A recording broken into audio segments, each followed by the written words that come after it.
নবীজির মা আমিনাতুস সাদিয়া বলে, দুনিয়ার মানুষরে আমার সন্তান মুহাম্মদ আমার পেটের ভিতরে যখন ছিল, জাবালে খুবাইস পাহাড় দিয়ে আমি যাইতেছিলাম রে, আমি দেখি একটা বাঘ এবং একটা হরিণ আমার দিকে আসতেছে। আমি পলাইতে চাইলাম, একটু আড়ালে যাইতে চাইলাম। দূর থেকে ডাক দিয়া বলেন, বাঘ ডাক দিয়া বলে, হরিণ ডাক দিয়া বলে, আমিনা রে, ও আমিনা, পলাইতে হবে না, আড়ালে যাইতে হবে না রে আমিনা, আমি তোমারে খাইতে আসি নাই।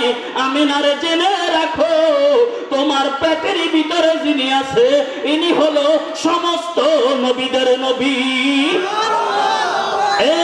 আমিনা, পলানের কোনো চিন্তা নাই, পলাইতে হবে না রে আমিনা, তোমারে জানাইয়া দে, তোমার পেটে যিনি আছে ইনি হলো রহমাতাল লিল আলামিন।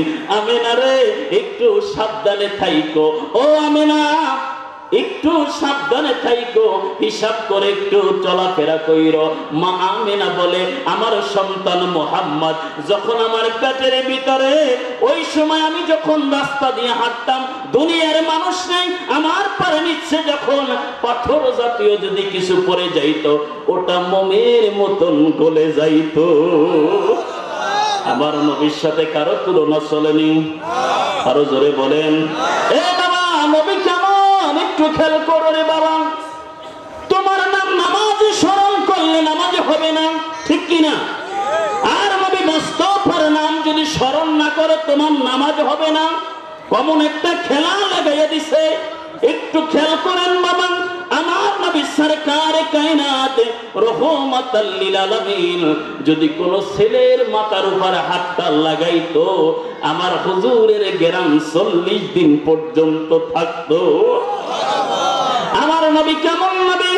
আমার নবী সরকার কায়নাত রহমাতাল লিল আলামিন এমন একজন নবীর উম্মত হইছিল বাবা, দুনিয়ার সম্পর্ক বিচ্ছিন্ন হয়ে যাবে।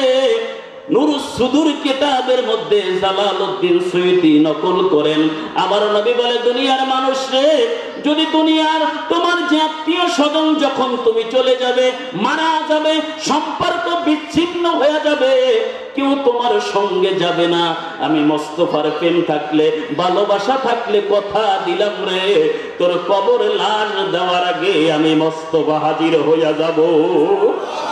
আমার নবী জিন্দা না মুর্দা?